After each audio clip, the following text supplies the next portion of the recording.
We're going to move on to our next section, which is why we should care about anti-Asian racism. So why should we care about anti-Asian racism? Thank you, Ray and Evangelist, for the song, as well as the worship team. Thank you for that. And yeah.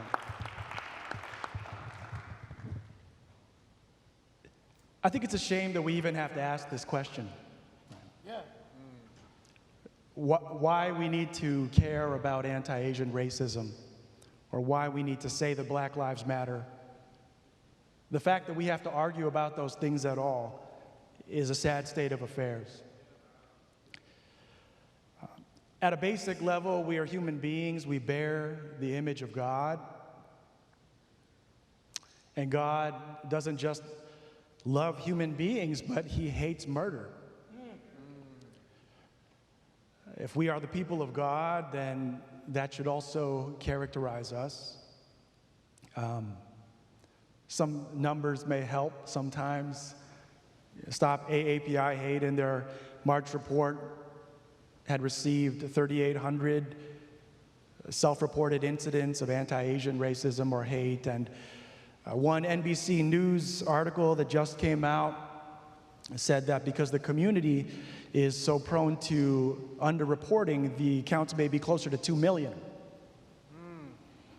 That most Asian Americans will know somebody who has experienced this kind of racism, especially, but not limited to, the last year. Between 2019 and 2020, the incidence of these has gone up 150%. These are all reasons why we might care, but I think here in Chicago, we need to care because we are neighbors. This is a city that, as Reverend Moss laid out for us, as David Wu laid out for us, has been so historically and intentionally divided. And we're tempted, like that young lawyer who asked Jesus, "Who is my neighbor?" to seek to limit who our neighbors are and to whom we have responsibility. But we need to recognize that history is always present.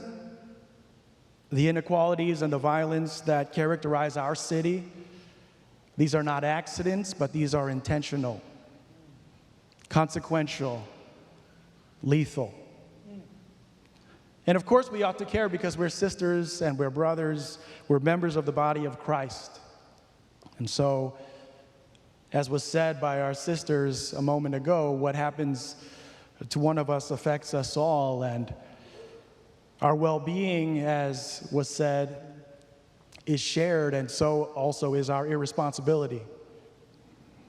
So I'm thankful for conversations like these, for all the sermons that I've heard tonight already, that hopefully can continue or start the kind of relationships that can lead to church partnerships. I'm thankful for my brother, Pastor Michael Neal of Glorious Light Church in Bronzeville, who's been walking with me and with our church for the last 6 years.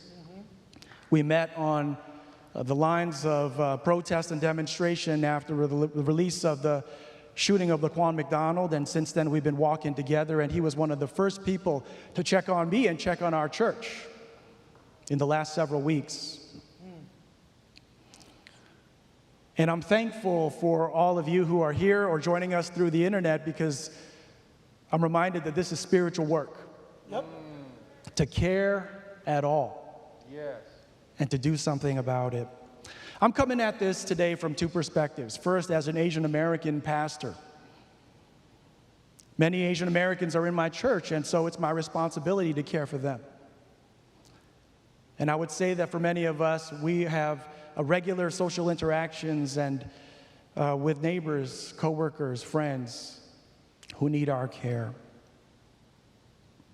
But I'm also coming at this as a Filipino American. And for those who may not be as familiar with the differences, most of us in the Asian American community don't identify as Asian American first, but we identify ethnically.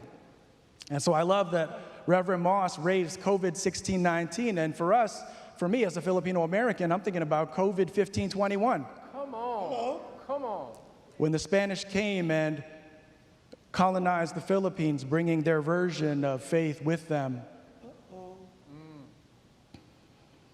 The residual effects of that on me, on our community, make caring for Black lives and caring for Asian American lives actually a matter of solidarity for me. And a lot of my Filipino American sisters and brothers are searching through the same question. Why should we care? Most East Asians have not treated us well. And it's okay, it's good to follow Jesus and care for those who are not like us. But as I told my church, the unfortunate reality is that white supremacy and white supremacists don't care about the difference between Asian groups. Come on. Wow. Part of white supremacy's working is to make us all the same thing. So, as much as I also want all of us who don't identify as Asian to care about racism against Asians, I recognize that what happened to Juanito Falcon, elderly Filipino American in Arizona, killed for no reason. What happened to Vilma Kari, that 60-something-year-old Filipina in New York, who was beaten up on her way to church. What happened to Noel Quintana, slashed across the face. And he said nobody helped him. Nobody. See, what was said to Vilma Kari, our auntie, our tita, was, you don't deserve to be here. And so I can call my Filipino Americans, the 4 million of us across the country, but any others who also recognize that decolonizing for us is not a metaphor. It's not trendy. Right. This is our daily struggle. This binds me together with my brothers and sisters in the Black community. It's not that we need to be told that we don't belong here, but we're here because y'all were there. Yep. We're here because you were there. And recognition of our history and of our story, and I think of the ways that we are different, might be one of the first and most practical steps for us to actually resolve a lot of the anti-Blackness that is in our respective Asian communities, but also to build bridges of solidarity and justice-seeking love together. I need to do that as a Filipino American. Our Korean American pastors and leaders need to do that as Korean Americans. The same goes for every respective ethnic group within the Asian American umbrella. We need to do that in our own unique ethnic communities as well. Many of our immigrant churches, though not all, we've seen that white supremacist rhetoric and violence have also exposed the failure of our discipleship and formation and theology. Say it. We've settled so much for seeking proximity to whiteness or even supporting diversity goals and living Christian lives or establishing churches that make no difference for our suffering neighbors. So part of my journey in this is that I was sitting in class for a year with Dr. Reggie Williams at McCormick Theological Seminary. He was teaching us about Dietrich Bonhoeffer, who in his years in Harlem saw American racism and through that had his eyes open to not only who Jesus is, but also he gained new eyes to see Germany when he would return there and see it for what it was. There's a story of a soldier, an African-American soldier who fought for the U.S. Army in the Spanish-American War, and their assignment, along with the other Buffalo soldiers, was to go and support the U.S. Army's takeover of foreign lands. David Fagan, from the deep south of the United States, assigned, stationed sent to the Philippines. And in the process of being there, he began to question what the U.S. military and government were doing. And he joined the Filipino rebellion against U.S. imperialism. Come on. Now, David Fagan, I'm not saying that he was a Christian, but I am. And we are. And one thing that's Christologically significant about him is that for the sake of those in need, for the sake of justice, and for the sake of what is right, he was willing even to be called a traitor. On the heels of Holy Week, that means a lot to me. And that informs why I need to care about anti-Asian racism, why we need to care for each other, why we can't just be saying that Asian lives matter if we're not also out there saying that Black lives matter and brown and indigenous lives also matter.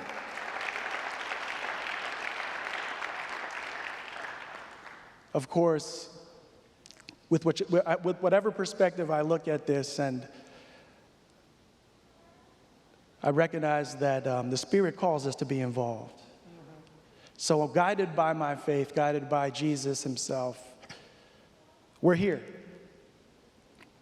And I want to say that there is, of course, a lot of history and a lot of tension of racism that we need to work out, but that's not all that there is. Together, we also have liberation. Yeah. Together, we also have power. And together, we can care for each other and we can make a change here in Chicago.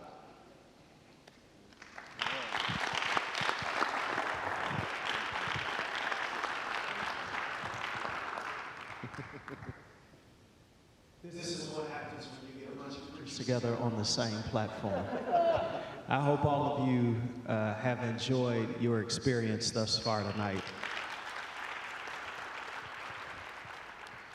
Why should we care? My simple answer, Ray, is that we're the only people, Christians, with a future. We go from glory to glory. We are the only people with the real solution. Paul said this in Ephesians 6:12, "For we wrestle not against flesh and blood, but against the rulers, against the authorities, against the cosmic powers over this present darkness, against the spiritual forces of evil in heavenly places." I want to preach a sermon one day called "This Present Darkness," because I do think that the enemy of our soul has the same motive with just differing clothes. We are battling the same problems today in real time as he's perpetrated on generation after generation. But I want to be careful to say before all of us tonight and all of you who are watching that the problems really are spiritual first. That does not mean we do not need to protest, that we do not need to run for office, that we do not need to vote, that we do not need to march. We need to do all of those things. But part of my concern in my role as a local pastor, my calling as a local pastor, is that we may be witnessing the emergence of a generation that knows how to protest, but they don't know how to pray. I stood near my brother, Dr. Otis Moss, and as he stood next to Dr. Reggie Williams, as we marched on Black Friday down Michigan Avenue a few years ago on the backside of the Laquan McDonald murder outbreak. And there was a group of young people that came along. Otis, you may remember this. They came along the middle greenery there on the Magnificent Mile, and they started to tell the preachers and the pastors to leave, to get out of the way, to go. They were saying, "You had your time." They were shouting at Jesse Jackson and at others that what we were doing did not work. And what I thought in that moment was that we need a generation who knows how to do both, how to protest and pray. And here's why: because we do not wrestle against flesh and blood, but against the rulers, against the authorities, against the cosmic powers over this present darkness, against the spiritual forces of evil in heavenly places. Yeah. What is happening in the spirit realm, a very real and dynamic battle between good and evil, is manifesting in the natural realm. Hate, murder is sin. We don't need new language for it. It is what it is. It's sin. And there's only one solution for sin. And now I've seen this solution manifested through the power of the Holy Spirit. I'm born in the 80s, and like a lot of kids in the 80s who enjoyed watching the movies of Another Morehouse Man, a Spike Lee joint, there was this Spike Lee joint. It came out in about 1989 that told the story really of racism. I think it was Do the Right Thing. And at Sal's Pizza, something bad happened. And it was something evil. A black man was choked. It sparked a riot. And as black people were going to protest, they were near an Asian American owned grocery store. And the Asian American man started to say, "You, me, same. You, me, same." We did not know that in 1992, when those who had harmed Rodney King would get off, that the LA riots would create higher tension between the black community and the Asian American community. You, me, same. You, me, same. But what happened there was more violence against black people at the LA riots. And that in 1992 started to make me wonder in 2020 when George Floyd was murdered. As I pastor maybe 9 blocks from what we call, quote, Chinatown, unquote. But you know the difference between 1992 and 2020? Is Ray Chang called me. And Ray Chang said, "We about to march to progressive." I won't soon forget, even in the stupor of my own grief that week, seeing hundreds of Asian American Christians march down Wentworth Avenue in front of our home to our church. I couldn't even squeeze all the people into my panoramic picture on my iPhone. And there, while the protest was going on, we prayed. I'm going to tell you how I think this affects us, and I'm done. I look at Juliet, who I've known for a long time. Look at Greg, who was probably a better ball player in seminary than I was.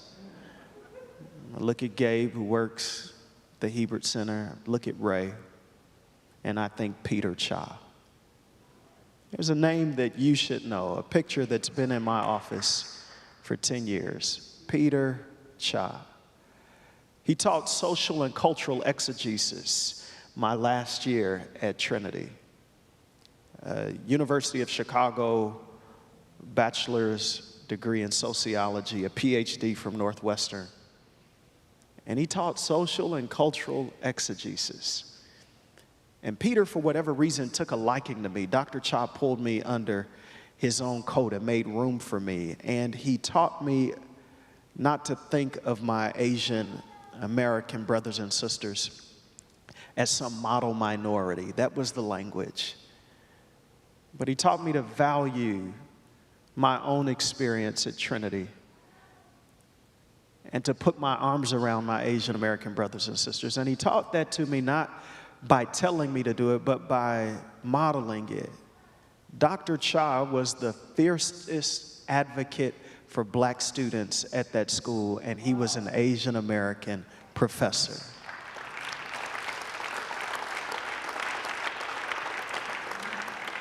At his singular invitation, I must have preached at some 40 Asian American churches during the 4 years I was at Trinity. I became one of the coolest black preachers on the Asian American circuit. I did. To this day, I run into kids who I preached at camps and youth revivals who tweet me and Instagram me because that Asian American man lived out Philippians chapter 2. Do not look after your own needs, but consider one another as more important. I've experienced the opposite of 1992 in LA. I don't have just one Asian friend. You know how some people do, oh, I got a black friend.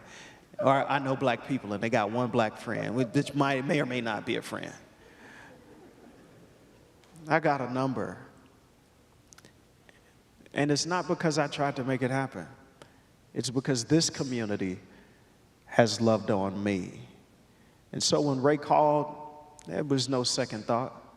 When we reached out to Otis, there was no second thought. When Bishop opened his doors, there was no second thought. Because when we compare and when we divide, the racists win. We're not going to do that. We're not going to do that.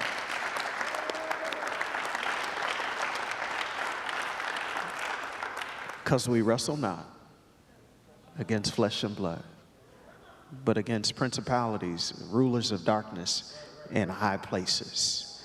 And they will come down. Ask me how I know. I'm not that far removed from yesterday's sermon. I'll tell you how I know. Because early Sunday morning, he got up with all power in his hands. Now, I know some people say, man, you into that gospel and it's always the by and by and this is prayerful pacifism. No.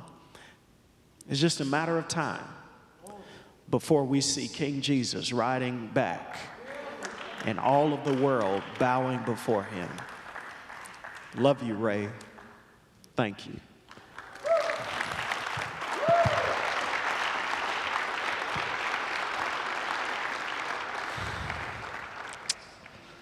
Our next young respondent goes by the name of Elijah Moss. And so if you can come up. He's got a little relation to someone named Reverend Dr. Otis Moss III.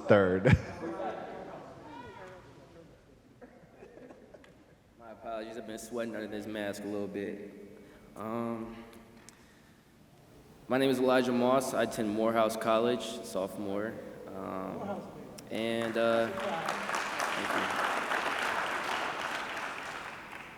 I can't lie, I have to be honest with you. I've been very angry at America recently.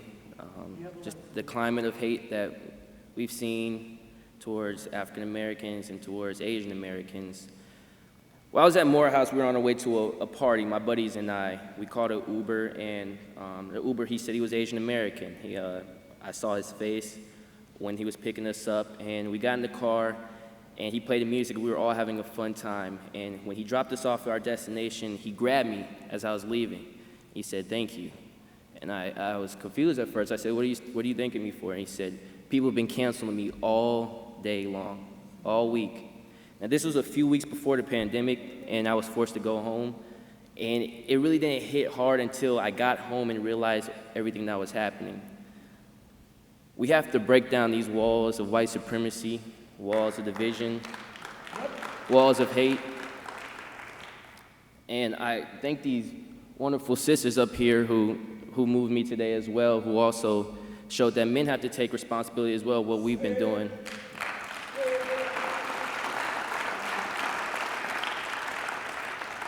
We have to eradicate the language of boys will be boys that echoes an excuse that what we do is a justification of certain things. And I'm reminded of Aretha Franklin, who said, "I will survive." I'm reminded of Maya Angelou, who said, "I will still rise." I'm reminded of a Shirley Chisholm, who will not be silenced. I am reminded of Angela Davis, who stood firm with her blackness and stood firm with her discipline. I thank you all. It is Martin Luther King who was talking to people, he said that when you don't stand up for what is right, when you don't stand up for truth, the cessation of breathing in your life is but the belated announcement of an earlier death of the spirit. You died when you refused to stand up for truth, and you died when you refused to stand up for justice. I thank this wonderful panel. Thank you all.